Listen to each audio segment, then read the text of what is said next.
Fondation Jean Jaurès. Pensez pour agir. Bonjour, aujourd'hui nous allons parler de l'actualité brésilienne. Comme vous le savez, il y a eu des élections présidentielles, législatives et également pour les gouverneurs des 27 États du Brésil, qui est un État fédéral. Dimanche dernier, 3 octobre, il y aura un deuxième tour le 30, donc à la fin du mois, dans la mesure où le candidat annoncé comme le mieux placé, Inácio Lula da Silva, a obtenu pratiquement 48,5% des voix devant le président sortant, Jair Bolsonaro, 48,4%.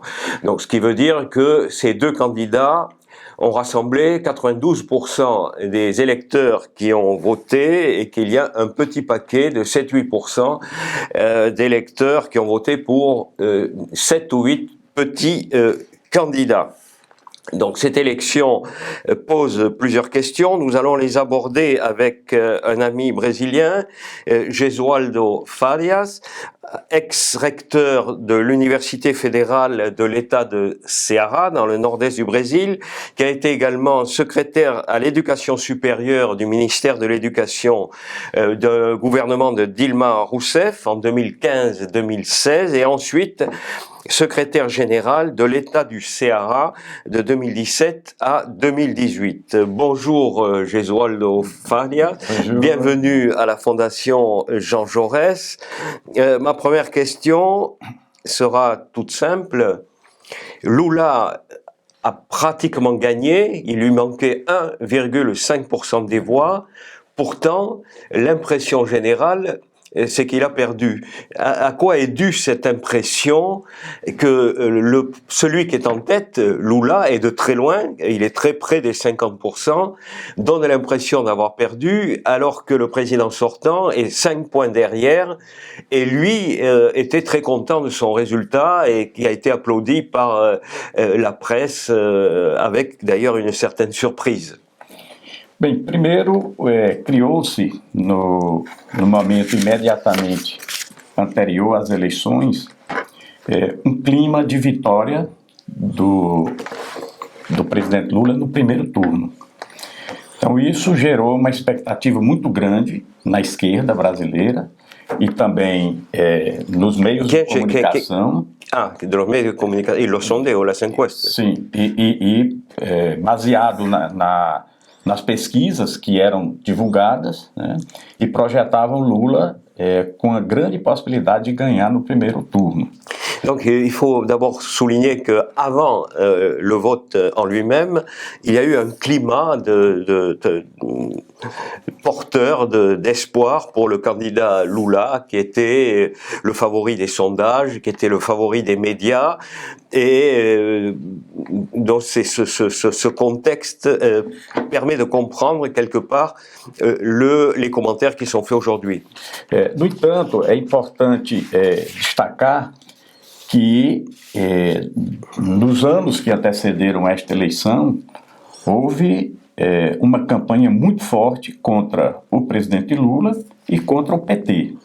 Il faut noter aussi que depuis 2 ans, au moins, il y a une campagne très forte, très organisée, contre l'ex-président Lula e contre le PT, uma campanha onde? Essa campanha ela se concentrava nos próprios meios de comunicação, com base nos dados da Operação Lava Jato, que levaram o presidente Lula à prisão, e que depois, né, a partir da divulgação de áudios entre o juiz Sérgio Moro e os procuradores do Ministério Público, chegou-se à conclusão que a prisão do presidente Lula foi uma prisão política. Alors, c'est le contexte des médias. Est-ce que pendant plusieurs mois, pendant même plusieurs années, ils ont mis en avant le fait que le président Lula avait trempé dans l'affaire de corruption dite Lava Jato, qu'il avait conduit à passer plusieurs mois en prison. Ce qui s'est révélé faux. Ensuite, qui a provoqué sa sortie de prison après la publication d'un certain nombre d'éléments montrant qu'il y a eu une coordination entre le juge instructeur et les procureurs au service du ministère da Justiça. Então isso, com a saída do presidente Lula, a partir de uma decisão do Supremo Tribunal Federal, que considerou o juiz Sérgio Moro um juiz parcial e, portanto, que anulou todas as condenações. Et donc effectivement, le tribunal supérieur fédéral a considéré que le juge Moreau, loin d'instruire, avait plaidé en faveur de l'accusation et que donc il y avait là un vice de forme qui explique la décision qui a été prise de considérer que les accusations n'étaient pas fondées. E a partir daí, o presidente Lula começou um processo de reconstrução do próprio partido junto à sociedade brasileira. Essa reconstrução era no sentido de mostrar à população brasileira que nem o presidente Lula, nem o Partido dos Trabalhadores mereciam aquela campanha nociva que tinha sido feito. Et donc, à partir de ce moment-là, foi liberado em 2019. Sim. À partir donc de 2019, à partir de la date de sa sortie de prison, le président Lula et le PT ont entamé un processus de reconstruction en vue de montrer à la population, d'essayer de convaincre la population qu'il y avait eu donc ce jugement et que donc le président Lula et le PT avaient été victimes d'une procédure et d'une condamnation à caractère politique. E, na minha avaliação, todo esse trabalho liderado pelo presidente Lula, ele culminou, na minha avaliação, numa grande vitória nas eleições do último domingo.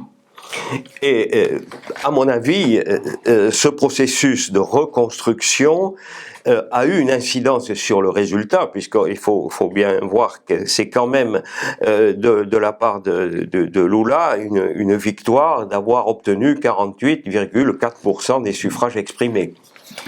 Tanto é que o presidente Lula teve uma votação recorde. Donc, on peut dire même de candidato a presidente no primeiro turno. On peut même dire que c'était un grand succès dans la mesure où c'est pour le président Lula ces élections lui ont donné le maximum de voix qu'il a obtenu en tant que candidat à une élection présidentielle. Só para se ter uma ideia dessa evolução do PT, o presidente Lula teve 25,6 milhões de votos a mais do que o Haddad teve na última eleição. Alors Lula a obtenu 25,6 millions de voix de plus que le candidat du PT, Fernando Haddad, qui était le candidat en 2018, dans la mesure où Lula était à ce moment-là en prison. Donc Lula a obtenu au premier tour 25,6 millions de voix de plus que Haddad en 2018. Et mais qu'en segunda volta de Haddad. Sim. Et davantage même que le résultat en voix et en pourcentage qu'avait obtenu Fernando Haddad, candidat du PT en 2018. Bem, e agora nós temos o presidente atual, Jair Bolsonaro, usou, e é de conhecimento público, usou da força da presidência, liberando recursos para deputados federais na última semana de campanha. Ele utilizou artifícios para reduzir o preço dos combustíveis. Ele aprovou no período eleitoral um aumento na Bolsa, no Auxílio Brasil para as pessoas pobres, que era de 400 passou para R$600, com validade até dezembro, portanto uma medida necessária, mas extremamente eleitoreira, e nem isso conseguiu fazer com que ele ficasse à frente do presidente Lula no primeiro turno. Il faut noter aussi que le président sortant et candidat a utilisé tous les moyens à sa disposition à la présidence du Brésil pour avoir une influence maximale. Il a notamment fait adopter par le Parlement une augmentation de l'aide sociale accordée aux familles nécessiteuses qui est passée, donc avant le premier tour, de 400 à 600 reais. Sim. De 400 à 600 reais, c'est-à-dire environ 600 reais, un euro. Divide aí por 5, 100 em torno de 100 euros. 100 euros. 100. 500 euros. 100 euros. Oui. Ah oui, qui est passé à 100 euros, ce qui constitue une somme appréciable au Brésil. Outro dado importante do resultado da eleição é que, apesar de toda a agenda conservadora do presidente Bolsonaro e de toda a utilização da máquina do governo e das mídias sociais para desconstruir o PT e o presidente Lula, houve vitórias extraordinárias do PT, tanto no Senado quanto na Câmara dos Deputados. Alors, en dépit donc de ce qu'a fait le président dans la dernière ligne droite pour accroître son influence électorale, le président Lula a donc obtenu le résultat que l'on a dit, et le PT a accru sa représentativité, sa représentation au Congrès des députés comme au Sénat. Puede darnos algunas cifras? Sim, primeiro houve uma comemoração excessiva com relação à vitória dos aliados do presidente Jair Bolsonaro no Senado. Isso foi divulgado, inclusive, na imprensa. No entanto, se nós analisarmos os dados, nós vamos perceber que não é bem assim. Alors, il y a eu une présentation tendancieuse de la part de la presse des résultats. Je vais vous en donner la démonstration en analysant les résultats parti par parti. Bem, nós tivemos 5 senadores. Le PT. Não, nós tivemos 5 senadores na eleição que eram de esquerda e perderam a eleição para senadores da direita. 5. Em contrapartida, nós tivemos 5 senadores da direita, apoiados pelo presidente, que perderam a eleição para a esquerda. Então houve um equilíbrio nesse processo. Et donc il y a eu au Sénat un équilibre, la gauche a perdu 5 sénateurs, et la droite également a perdu 5 sénateurs. Bem, na Câmara dos Deputados nós tivemos uma ascensão da bancada feminina. São 14 mulheres eleitas a mais do que na eleição passada. Bon, la représentation féminine est plus importante à la Chambre des députés, 14 députés de femmes de plus. Tivemos 29 mulheres negras eleitas. 29 femmes noires. 16 a mais. Tivemos 5 indígenas eleitos. 5 autochtones. 4 a mais. 4 de plus, donc 3 noirs de plus, 4 indigènes de plus. E tivemos, pela primeira vez, 2 mulheres trans eleitas deputadas fédérais. Et il y a eu également 2 femmes trans qui ont été élues pour la première fois au Congrès des députés.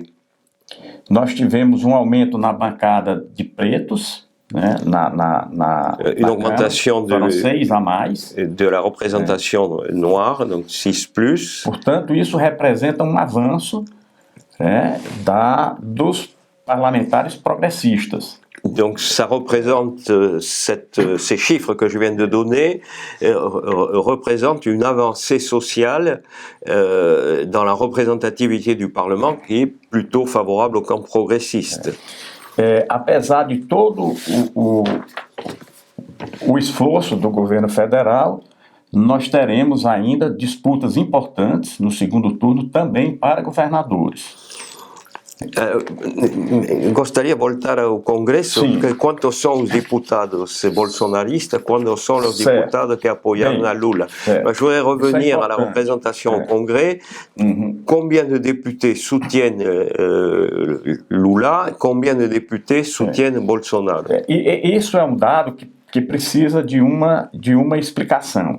Nós temos 513 deputados. Alors, explication préalable, nous avons un total de 513 députés. O partido do presidente elegeu 99 deputados. Le parti du président, donc le parti libéral, a élu 99 députés. O Partido Popular, que é aliado ao presidente, elegeu 47. Donc, le Parti populaire, un parti allié du président, a élu de son côté 47 députés. E os republicanos, que é a bancada evangélica, elegeu 41. Le Parti républicain, qui est un parti représentatif des religieux évangéliques, a élu 41 députés. Et le Parti républicain soutient Bolsonaro. União Brasil, que também é um partido de direita, elegeu 59. Le parti Union Brésil, qui est également un parti de droite, a élu 59 députés. E o Patriota e o PSC, que é o Partido Social Cristão, eles juntos elegeram 10. Qui sont à favor de Bolsonaro. Un autre parti de droite, donc le Parti Patriote et le Parti Social Chrétien, ont élu 10 députés, ce qui nous fait un total de 256 deputados. Donc il y a 256 députés sur 513 qui font partie du groupe qui soutient le président l'ex-président Bolsonaro. Agora é importante destacar que este apoio ele só será efetivado se o presidente Bolsonaro ganhar as eleições. Alors, cette alliance est une alliance qui a été conclue dans la perspective d'une victoire du candidat Bolsonaro. Se o Lula ganhar as eleições, que é ainda ele é o favorito ainda, parte desses deputados de direita, eles facilmente fazem alianças com o governo que ganha. Isso é uma cultura que vem desde o período da redemocratização do país. Alors, il faut bien voir que dans la culture politique électorale du Brésil, il y a des recompositions après les élections présidentielles. Si le président Lula gagne l'élection, ce qui est quand même encore le plus probable, une partie de ces députés qui ont passé un pacte électoral avec le président sortant, candidat, rejoindrait la majorité gouvernementale. Ça fait partie de la culture politique et présidentialiste brésilienne, depuis le rétablissement de la démocratie. Portanto, a oposição, seja a Jair Bolsonaro, seja ao presidente Lula, vai ficar em torno de 120 à 150 deputados. Alors, dans ce contexte, au vu des résultats, le périmètre des députés qui soutiennent Lula se situe entre 120 et 150. 120, e por que esta incertidumbre de 30? Porque ainda tem uma negociação que é feita após as eleições. Alors, pourquoi donc ce chiffre un peu indéterminé, 120 à 150? Parce qu'il y a des groupes parlementaires, des partis politiques qui sont en négociation encore aujourd'hui avec le président Lula, l'ex-président Lula. Existem 12 partidos que ainda não decidiram quem apoiar no segundo turno. Alors, il y a actuellement, au jour d'aujourd'hui, 12 partis qui n'ont pas encore défini de quel côté ils allaient tomber. Portanto, esse processo de definição da bancada no Congresso Nacional para cada candidato ou futuro presidente vai depender dessas negociações que devem ser concluídas até o final dessa semana. Alors, on en saura davantage à la fin de la semaine, au terme de ces négociations. O que quer dizer que alguns podem quedar fora, não todos vão apoiar necessariamente o presidente, l'ex-presidente Lula. Exatamente.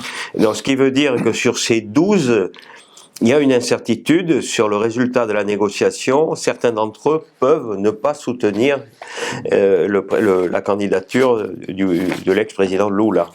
Só como exemplo, o PMDB, que é o partido da Simone Tebet, que foi a terceira colocada na eleição, ainda não decidiu a posição que vai tomar no segundo turno. Alors, il y a en particulier un parti qui a un poids plus important, c'est le MDB, qui a présenté une candidate présidentielle qui est arrivée troisième avec un peu plus de 4% des voix. Nós estamos falando aí de algo em torno de 4.900.000 votos. Et donc, c'est Simone Tebet a obtenu 4 915 420 voix. Et donc, il suffirait finalement qu'une partie de ces voix se reporte sur Lula pour qu'il passe la barre des 50%. Oui. Ce qui veut dire aussi qu'il y aura les mêmes électeurs, 80%, au deuxième tour qu'au premier. L'abstention... A tendência é aumentar pouco a abstenção no segundo turno. Alors la question que je posais était celle de l'abstention qui est traditionnellement de 20% au Brésil. Et notre ami nous dit qu'il serait possible que quelques électeurs de ces 20% qui se sont obtenus se décident à voter au deuxième tour. E por que votarem no segundo turno? Por a polarização? Então, o que ocorre é o seguinte, o segundo turno, em determinados estados, onde já foi definida a eleição para governador, né, há, portanto, uma mobilização menor de eleitores. Porque a motivação única é só a eleição para presidente. Então, nós já temos 14 estados, né, onde a eleição já foi decidida no primeiro turno para governador. E então a gente vai votar menos. Nesses estados, a tendência sempre é diminuir a quantidade de eleitores. Alors, pour mesurer l'abstention, il faut voir, le Brésil est un État fédéral, donc il y a eu également des élections pour les gouverneurs des États, donc les présidents des exécutifs des États, et 14 États ont déjà désigné leurs gouverneurs, donc les électeurs dans ces États-là seront moins mobilisés. Mas tem um segundo aspecto que é importante, é que o segundo turno no Brasil é só para presidente e governador.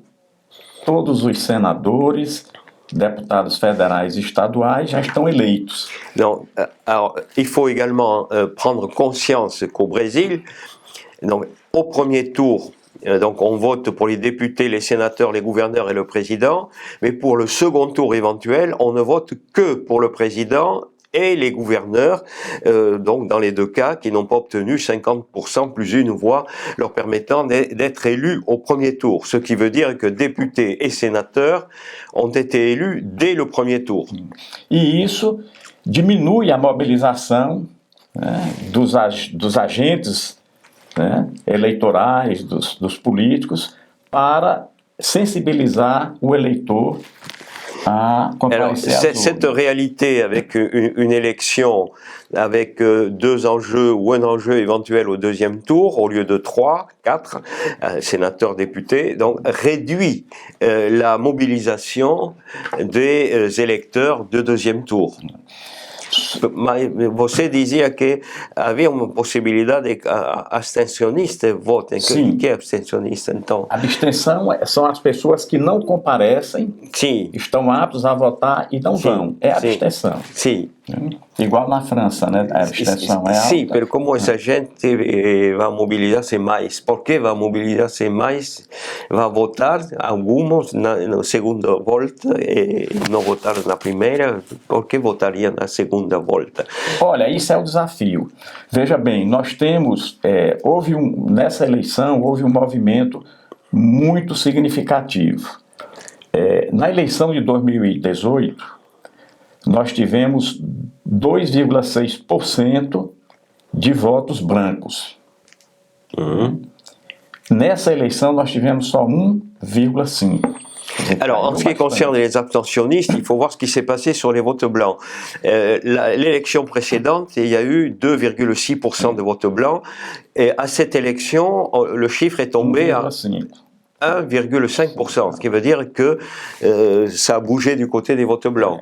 E outro dado importante é que na eleição passada, 6% dos eleitores votaram nulo, né? Ou seja, não votaram candidato algum, e nessa eleição esse número caiu para 2,8%. Même phénomène pour le vote nul qui est passé de 6 à 2% de l'élection de 2018 à l'élection de 2022.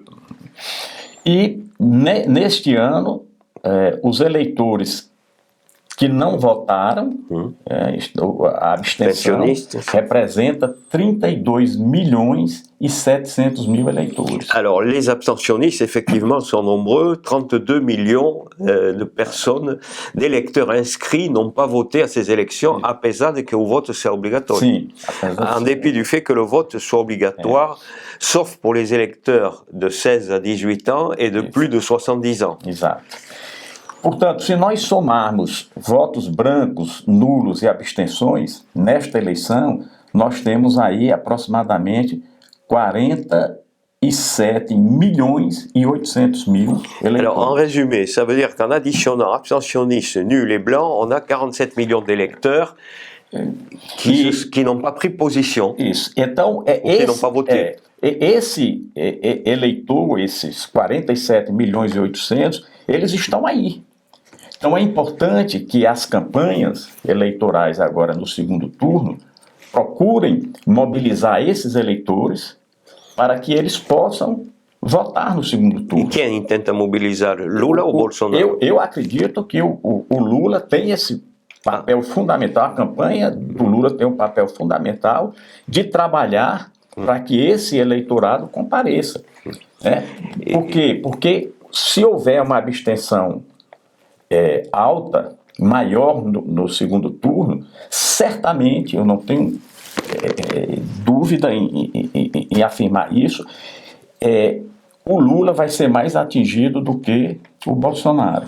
Alors, c'est un enjeu important, ces 47 millions de votes gelés, c'est l'un des enjeux de l'élection finalement pour l'ex-président Lula, d'arriver à éviter que l'abstention augmente, parce que si l'abstention augmentait, le président Lula serait sans doute plus affecté que le président sortant, Jair Bolsonaro. Por que eu estou afirmando isso? Porque a abstenção no segundo turno, ela se dá principalmente nas camadas mais pobres, nos eleitores mais pobres, e nas cidades mais afastadas. Les cidades menores. Alors, pourquoi je dis ça? Parce que ces 47 millions de voix représentent majoritairement les électeurs les plus pauvres et les électeurs des cités les plus lointaines, les plus éloignés du cœur du pays. Normalmente são pessoas que não têm dinheiro suficiente para viajar, moram, às vezes trabalham nas capitais, nas grandes cidades, não têm dinheiro para viajar no dia da eleição. Também muitos não têm motivação e, portanto, não comparecem. Non, ils n'apparaissent pas parce que ce sont des gens qui n'ont pas d'argent pour se déplacer et ce sont des gens qui n'ont pas de motivation particulière pour aller voter. Então, a campanha do presidente Lula precisa enxergar isso e eu acredito que eles estão trabalhando nisso porque o presidente Lula tem dois grandes desafios. O primeiro é manter a votação que ele teve no primeiro turno. Manter os 57.200.000 votos que ele teve. Alors, le président Lula a deux défis pour ce deuxième tour. Le premier, le plus important, c'est de conserver son capital du premier tour, donc de 57 millions de voix. E o segundo é trabalhar, né, para que os eleitores compareçam, esses que não foram no primeiro turno, compareçam, e ainda tentar o máximo possível dos votos dos demais candidatos. Nós temos aí mais 9,5 milhões de votos. Et le deuxième défi, c'est donc de toucher ces électeurs qui n'ont pas pris position, qui n'ont pas voté, de les inciter à voter, et aussi de négocier avec les petits candidats qui ont quand même obtenu 9 millions de voix. Les deux premiers candidats suivants. Os 4 primeiros, né? Sim. Então, é muito razoável imaginar que 1 milhão de votos do quarto e quinto colocado, 1 milhão de perdão, do quinto e sexto, esse 1 milhão de votos, quinto e sexto, Quinto, sexto. dá 1 milhão de votos. É muito provável que a maioria desses votos, eu diria aí mais de 80%, Quinto, sexto, que est é a Soraya e o Ávila. Foram os Ah oui, donc c'est au-delà des deux candidats suivants, il y a le cinquième et le sixième qui représentent aussi 1 million de voix. 80% desses votos irão para o Bolsonaro. Et pour le cinquième et sixième candidat, dans 1 million de voix, 80% d'entre elles vont aller à Bolsonaro. No mínimo isso aí. Donc là, il y a un enjeu para Lula de captar los votos do terceiro e do quarto. Então, o desafio do Lula está aí. O Ciro já declarou apoio ao Lula. O Ciro ou o PDT? O PDT e o Ciro foi junto. Alors, il y a déjà est acquis le soutien du PDT de son candidat, Ciro Gomes, qui a obtenu 3% des voix. 3 milhões e 3 millions, de votos. 3 millions de voix. E a Simone, que já declarou apoio, é o contrário do Ciro. A Simone declarou apoio, mas o partido dela ainda está discutindo. La troisième candidate dont on a parlé tout à l'heure et qui a obtenu 3 900 000 voix, elle est favorable à un soutien à Lula, mais son parti, le MDB, n'a pas encore pris position. Então nós temos aí 8 milhões de votos, dos quais eu imagino, pela experiência das outras eleições, que algo em torno de 65% a 70% irão para o presidente Lula. Et sur les voix obtenues par la troisième et le quatrième candidat, on peut penser qu'au moins environ 70% se reporteraient sur Lula. Portanto, analisando esse quadro, nós podemos perceber que a situação é relativamente confortável para o presidente Lula. Conclusion, après avoir analysé l'ensemble de ces données, on peut considérer que la situation de l'ex-président Lula est relativement confortable. No entanto, alguns aspectos são importantes para observação. No Brasil, há uma curiosidade que é particular nossa. Vou dar um exemplo. Em Minas Gerais, o candidato vitorioso no primeiro turno em nenhum momento citou o nome do presidente Bolsonaro durante a sua campanha.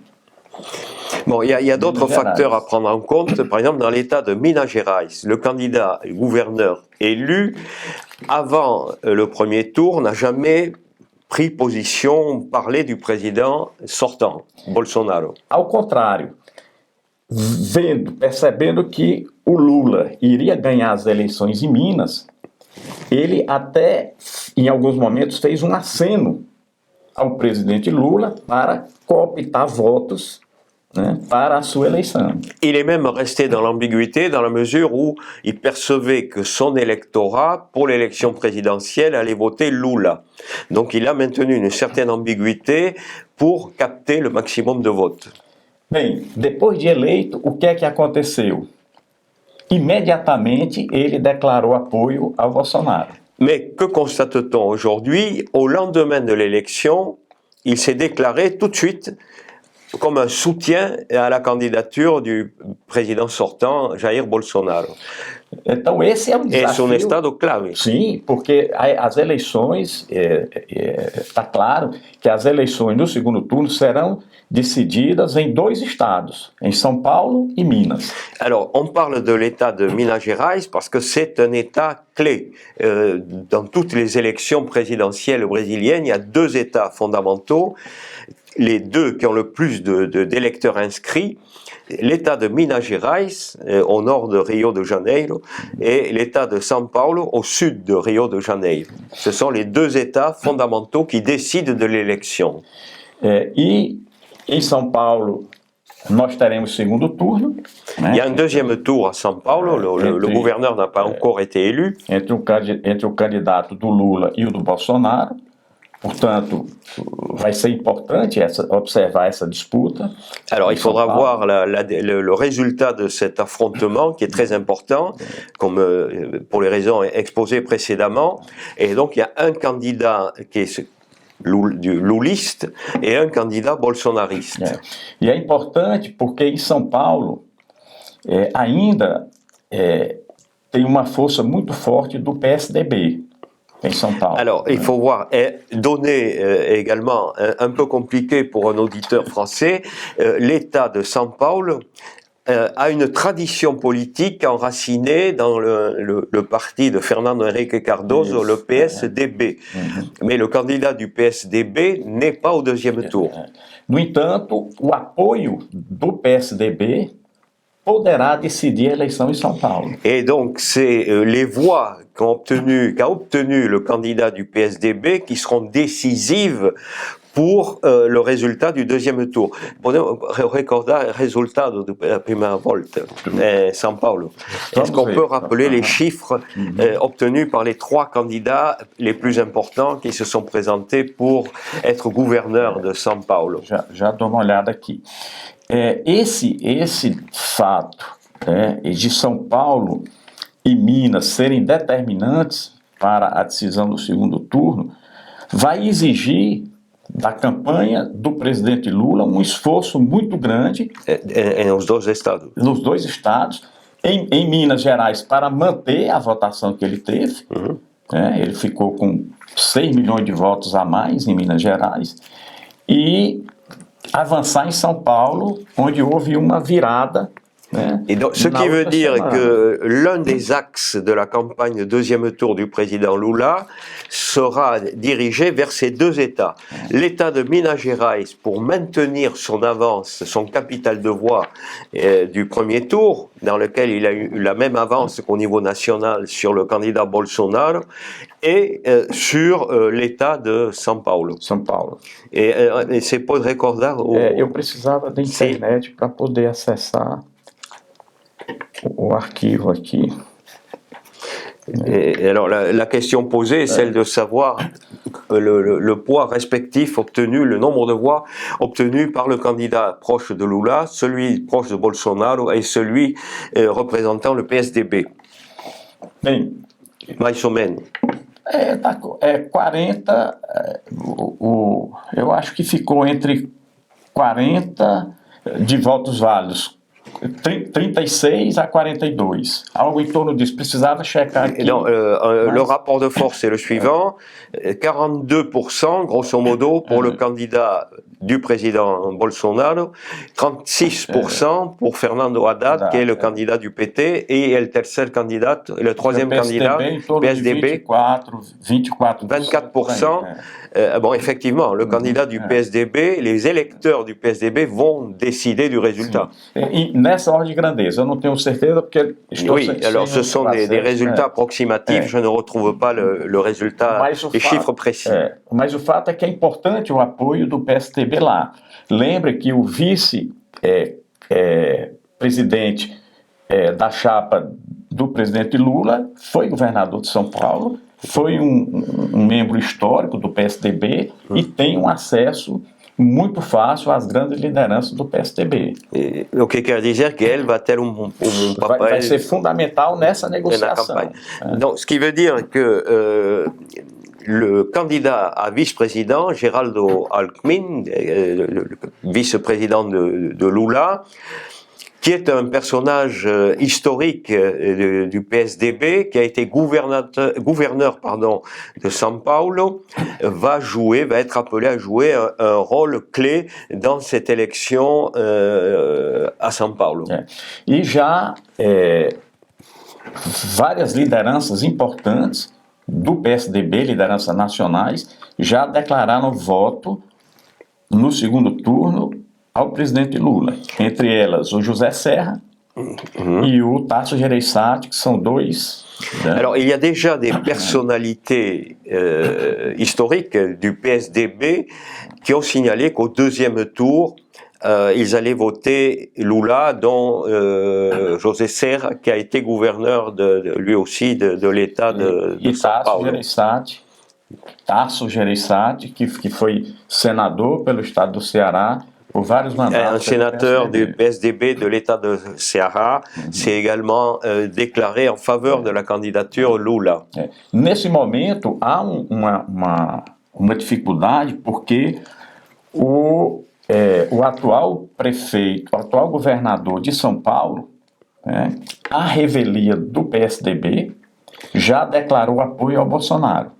Le problème, c'est que le gouverneur actuel de São Paulo, qui vient lui aussi du PSDB, s'est déclaré favorable à la candidature de Jair Bolsonaro. Ele que foi derrotado, né, il a été battu, mais il s'est déclaré favorable. No entanto, há uma revolta generalizada dentro do partido, em função dessa decisão précipitada que ele tomou e déclarou na imprensa. Et donc ça a provoqué des remous au sein du parti, du PSDB, donc non se conoce el resultado de estos debates internos pour le moment. Et donc il faut attendre le résultat de cette querelle interne au PSDB pour savoir comment le PSDB va se prononcer. Para se ter uma ideia, uma grande parte dos secretários de governo de São Paulo estão ameaçando renunciar ao cargo porque não concordam com essa decisão. Donc le conflit est arrivé à un point très élevé dans la mesure où les membres du gouvernement de l'État de São Paulo, donc du PSDB, un grand nombre d'entre eux ne sont pas d'accord avec la décision prise par le gouverneur et menacent de quitter le parti. Bem, então esse é o quadro em Minas e São Paulo, né? O segundo turno para o governo traz ainda alguns dados interessantes, né? É bom lembrar que o PT elegeu no primeiro turno já 3 governadores. Alors, pour revenir maintenant aux élections des 27 gouverneurs du Brésil, donc 14 ont été élus au premier tour, 3 sont du PT. E no segundo turno, o PT está disputando em 4 estados. Et le PT est présent dans 4 États pour le deuxième tour. Com chances claras de ganhar em 3. Sur ces 4, il a la perspective d'en emporter 3. Na Bahia, o candidato do PT ficou a menos de 1% de ganhar no primeiro turno. Oui, il a obtenu 47 ou 48%. E nós estamos falando de um grande colégio eleitoral no Brasil. Oui. Em Santa Catarina, no sul, o PT foi para o segundo turno, vai disputar. Alors, dans le sud du Brésil, il est bien placé dans l'état de Santa Catarina. Aí eu vejo com muita dificuldade uma possível vitória em Santa Catarina, porque é um estado extremamente conservador. Mais ça sera quand même une campagne très dure compte tenu des traditions conservatrices de cet état. Em Sergipe, que é o estado do Nordeste, o PT vai disputar com o PSD. É possível que o PT ganhe, aí há uma grande à Sergipe, qui est dans le nord-est du Brésil, il a également une bonne chance de l'emporter, le PT. E em São Paulo, o PT tem chance de ganhar, mostrou que é forte, mas vai depender muito desses apoios do PSDB. Agora do PSDB, principalmente, e um pouco da centro-direita, né, para poder combater a força do presidente Bolsonaro em São Paulo. Et à São Paulo, donc c'est beaucoup plus ouvert. Le PT a une possibilité de gagner, mais tout dépend de l'électorat de centre-droit du PSDB, donc dont la position n'est à ce jour toujours pas bien claire et bien définie. Bem, e nos outros estados há disputas interessantes, como no Espírito Santo, que o PT não tem candidato, mas o PSB né, que é aliado ao presidente Lula, está concorrendo. Alors, il y a dans d'autres États, le PT n'est pas présent, mais il soutient d'autres candidats, comme dans l'État d'Espírito Santo, où il soutient le candidat du PSB, qui est un parti allié au PT. Com o presidente disputando com o candidato do Bolsonaro. Na Paraíba, igualmente. Et même situation dans l'État de Paraíba. Com o PSDB. Aí é uma disputa mais, né, que não há interesse do presidente Bolsonaro em nenhum desses candidatos, né? E em Pernambuco também. Pernambuco, il y a également une situation. Solidariedade, que é um partido também aliado ao PT, está disputando com o PSDB. Et donc, dans l'État de Pernambuco, il y a un candidat du parti Solidariedade qui est allié au PT, qui est opposé à un candidat du PSDB. Exatamente.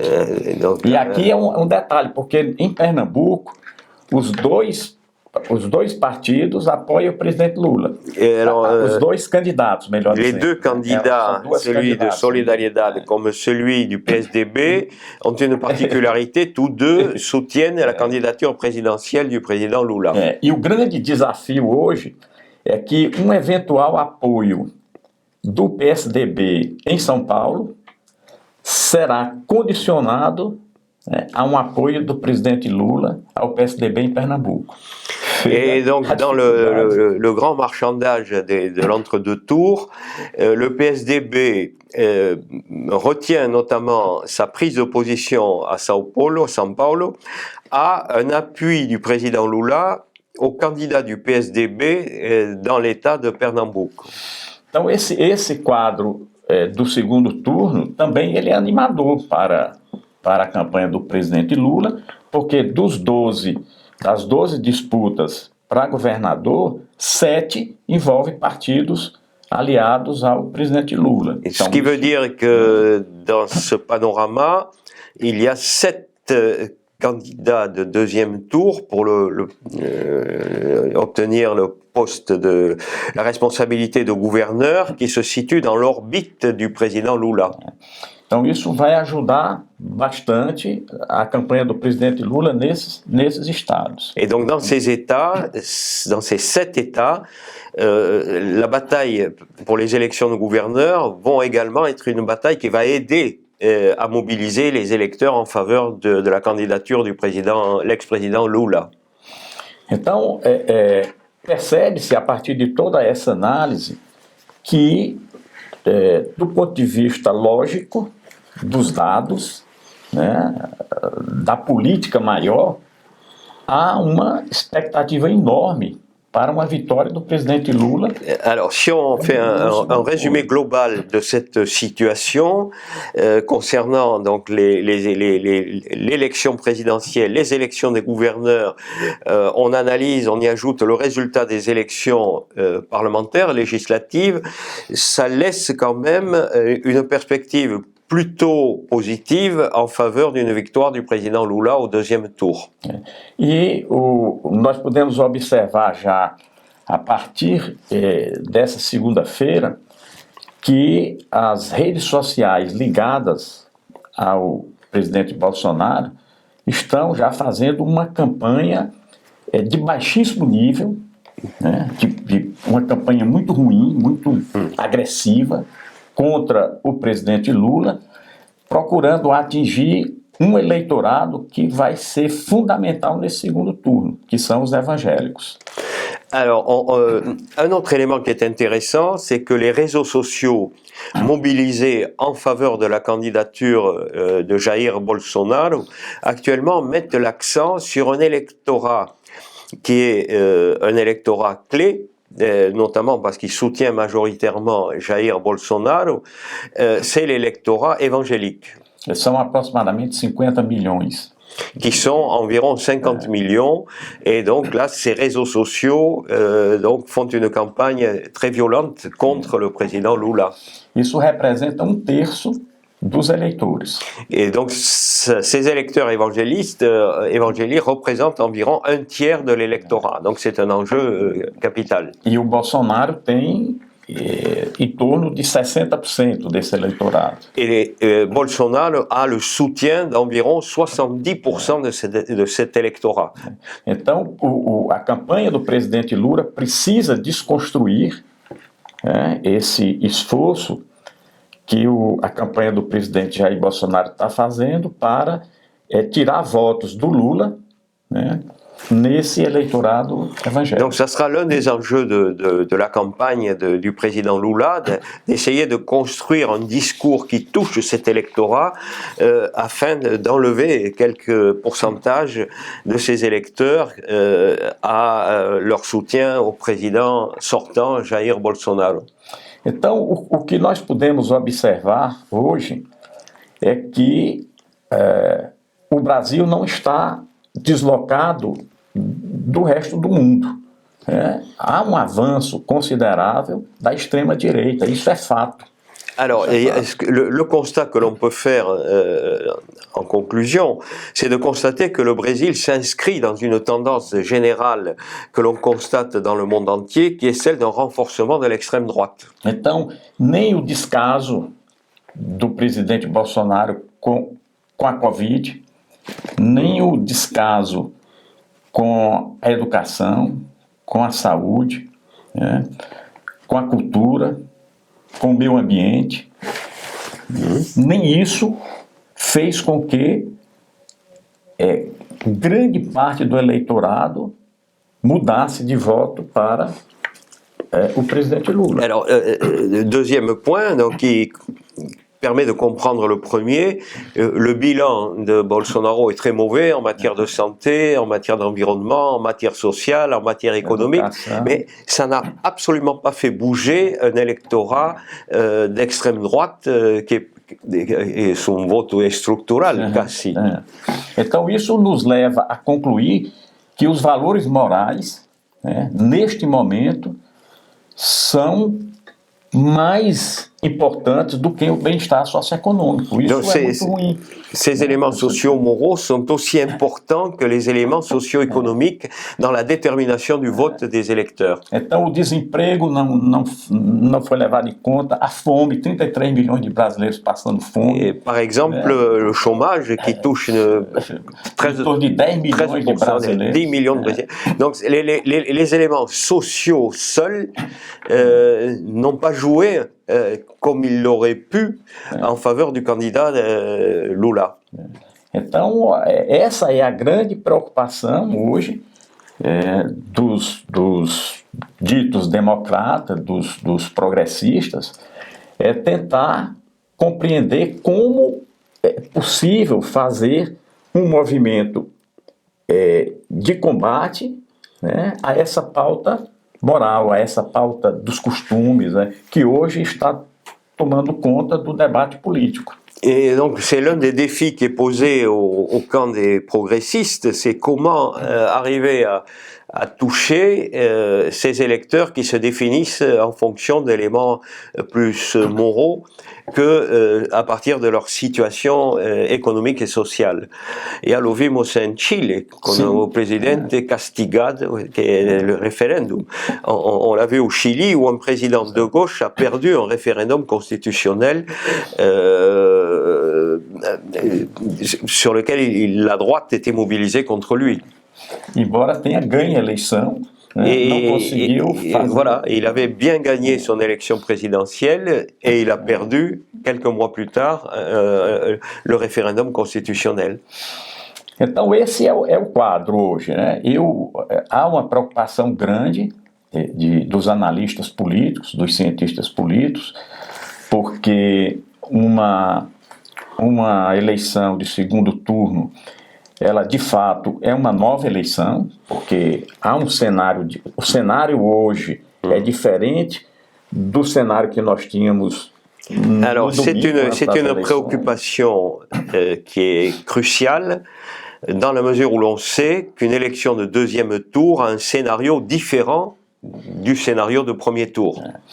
E alguns movimentos que eram visíveis a favor do presidente Lula no primeiro turno, eles agora já estão tendendo né, a mudar, porque já enxergam a possibilidade de vitória do Bolsonaro. Et donc c'est très important parce qu'il y a un certain nombre d'éléments qui jouaient en faveur du président Lula et qui au soir du premier tour ont introduit un climat de doute dans la mesure où on perçoit une possibilité de victoire pour le président sortant, Jair Bolsonaro. Se refere a que elementos? Primeiro, a questão da eleição em Minas Gerais. Quer dizer, o grupo do governador agora, né, antes tendendo a apoiar, sim, ou pelo menos não citar o nome do Jair Bolsonaro na sua campanha, né, achando que havia possibilidade de vitória no primeiro Alors, tour. Je pense en particulier à la position qui était celle du gouverneur élu donc de l'État de Minas Gerais, un État clé dans les élections présidentielles, qui avant le premier tour restait dans l'ambiguïté, plutôt en faveur de Lula, et qui au lendemain du deuxième tour s'est déclaré en faveur de Bolsonaro. E outros candidatos a governador, vitoriosos e até derrotados, também estão no mesmo caminho. Et on constate principalement no Nordeste. Y compris dans le Nord-Est, un certain nombre de candidats à gouverneurs qui suivent un petit peu le même mouvement. Porque é preciso entender que em determinados colégios eleitorais, no primeiro turno, falar mal do Lula significava perder votos. Era assim em Minas, era assim em todos os estados do Nordeste, em alguns estados da região Norte. Então, todos os candidatos de direita, né, e de extrema direita procuravam poupar o presidente Lula, né, para poder não perder votos. Non attaquable. Et ce qu'on constatait avant le premier tour, c'est qu'il y avait un certain nombre de candidats de droite et même d'extrême droite qui contournaient la candidature Lula pour essayer de ne pas perdre de vote, donc qui évitaient de critiquer ou de se déclarer ouvertement pour Jair Bolsonaro. Agora não. Agora no segundo turno, ou já ganhou a eleição, sim, ou perdeu, ele fica à vontade para apoiar o presidente Bolsonaro, agora enxergando a perspective d'une possible victoire. Et donc aujourd'hui, ce qu'on constate, c'est qu'un certain nombre de ces candidats, certains ont été élus, certains ont été battus, se déclarent ouvertement en faveur de Jair Bolsonaro. Então, o grande desafio hoje da campanha do presidente Lula vai ser combater esse movimento para, primeiro, conseguir segurar os votos que ele teve, né, e poder avançar principalmente em São Paulo e Minas Gerais. Donc le candidat, donc l'ex-président Lula, va devoir affronter ce mouvement, cette tendance, et en particulier mettre le paquet, entre guillemets, dans ces deux États fondamentaux qui vont décider du deuxième tour, l'État de Minas Gerais et l'État de São Paulo. É importante lembrar também que, em função do resultado das pesquisas no primeiro turno, muitos eleitores indecisos que iriam votar em branco e queriam anular o voto, assim como alguns eleitores do Ciro e da Simone, já migraram para o Bolsonaro, no primeiro turno. Alors, ce qui est important de noter, c'est qu'il y a eu un effet sondage. Donc, les sondages qui ont été publiés, che davano un differente daria o 14 Lula, punti, et qui donnait un écart de 14 points entre Lula et Bolsonaro, ont eu un effet de siphonnage d'électeurs des candidats arrivés 3e et 4e qui ont migré dès le premier tour en direção de Bolsonaro. Isso quer dizer que houve um efeito sondeo na campanha. Sim. Uhum. Então, veja, as pesquisas não erraram o percentual do presidente Lula. Todas as pesquisas apontava o presidente Lula com algo entre 48% e 52%. Alors, il y a eu un effet sondage dans le déroulement du premier tour. Alors, les sondeurs ne se sont pas trompés en ce qui concerne le nombre de voix, de pourcentage que devait obtenir Lula, le plaçant entre 46 et 50%. Enquanto Bolsonaro aparecia com algo entre 30% e 35%. En revanche, dans les sondages, Bolsonaro apparaissait très loin derrière, entre 30% et 35%. O que ocorreu no último momento foram esses eleitores que eu já falei, que iriam votar em branco e nulo, que migraram para Bolsonaro, parte dos eleitores de Ciro e de Simone Tebet também partiram para o Bolsonaro, que são os antipetistas, né? Além, eventualmente, de eleitores fluidos ali do próprio Lula, que decidiram de última hora votar no Bolsonaro. Alors, le constat qu'on peut faire, c'est que cet effet sondage a conduit un certain nombre d'électeurs de passer du vote blanc nul ou du vote à Ciro Gomes et Simone Tebet, les candidats arrivés 4e et 3e, et même certains électeurs de Lula à voter Bolsonaro. Então isso indica que, considerando o cenário do primeiro turno, o presidente Jair Bolsonaro chegou no teto. Ce qui veut dire qu'on peut considérer que avant le deuxième tour, Bolsonaro a atteint une sorte de plafond. Então acredito que vai ser muito difícil para ele conseguir os votos restantes do Ciro e da Simone. Acho difícil ele conseguir. Et donc il va lui être très difficile de capter le reliquat des votes obtenus par la candidate arrivée 3e et le candidat arrivé 4e, puisque une grande partie de leurs voix bolsonaristes ont déjà migré à l'occasion du premier tour.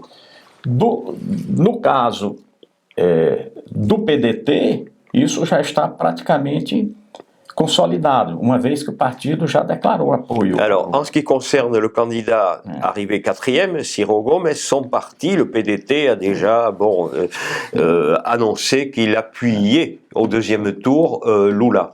E de parte do MDB, que é o partido da Simone Tebet, e junto com o PSDB, ainda precisam avançar essas negociações, mas acredito que vai ser muito difícil o MDB, que eu conheço historicamente, tomar alguma decisão. Ou ele vai ficar neutro, ou ele vai apoiar o Lula.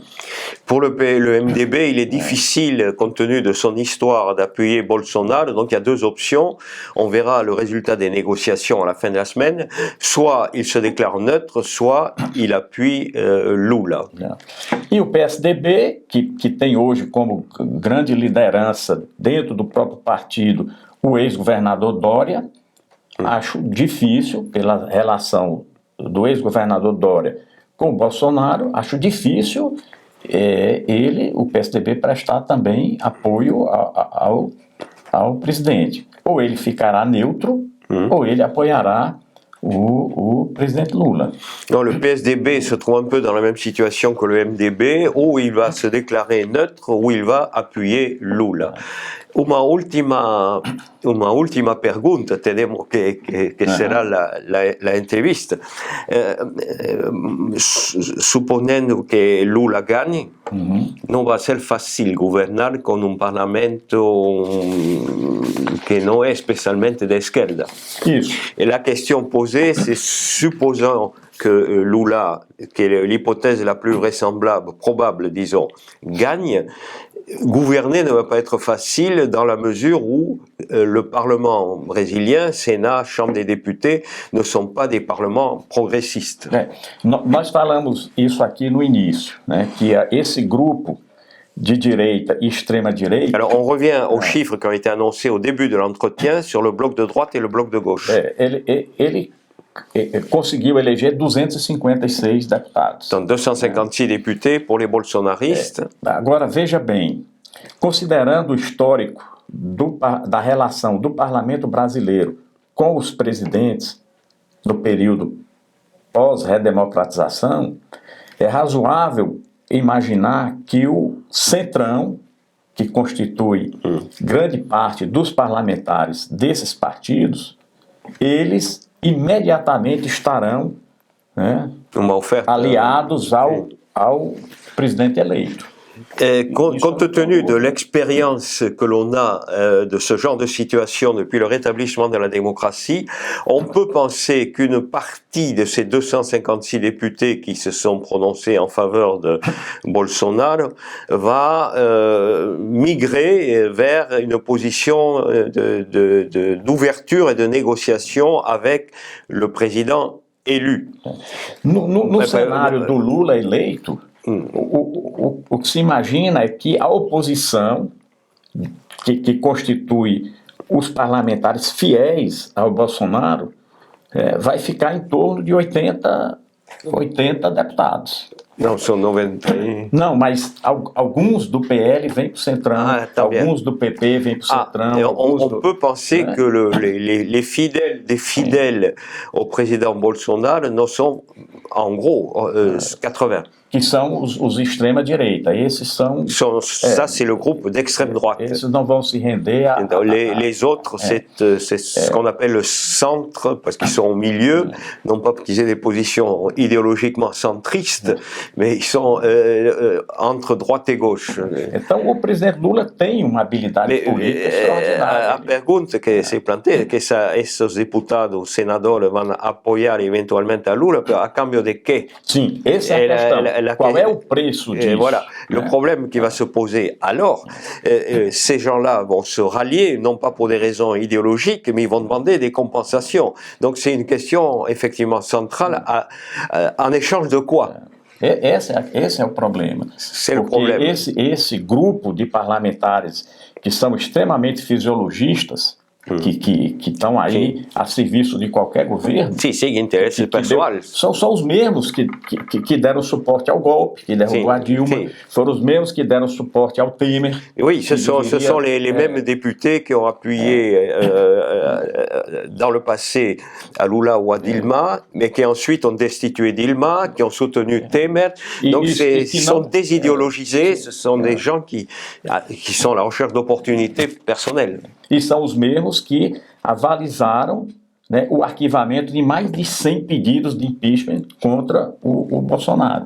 Et ce sont les mêmes qui ont refusé de voter la destitution de Bolsonaro, qui a été demandée plus d'une centaine de fois. Então, infelizmente, essa é a realidade do Brasil.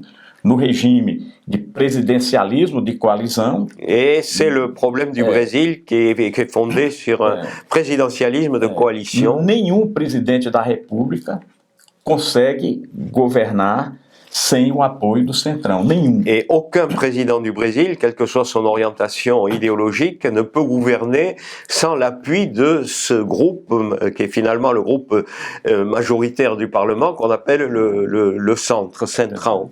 E isso reflete uma falha, né, da nossa educação política, que ao votar, né, uma pessoa vota no presidente Lula para presidente e vota num deputado do PL. Et donc ça, c'est révélateur d'une fracture dans la décision prise par les électeurs qui peuvent voter pour un candidat marqué idéologiquement, donc dans le cas de Lula à gauche, mais ils peuvent voter pour un député ou un sénateur représentatif de ce groupe désidéologisé. Creo que vamos a parar agora por un tempo passado. On va donc arrêter pour l'instant cet entretien et sans doute le reprendre le 1er novembre. Oui, ou le 2 novembre. D'accord. Voilà. Merci pour cette participation très intéressante sur l'analyse des résultats du premier tour des élections présidentielles brésiliennes. Donc rendez-vous au lendemain du deuxième tour. Merci. Merci à vous, merci à tous.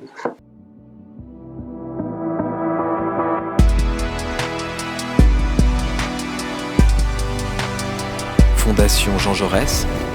Penser pour agir.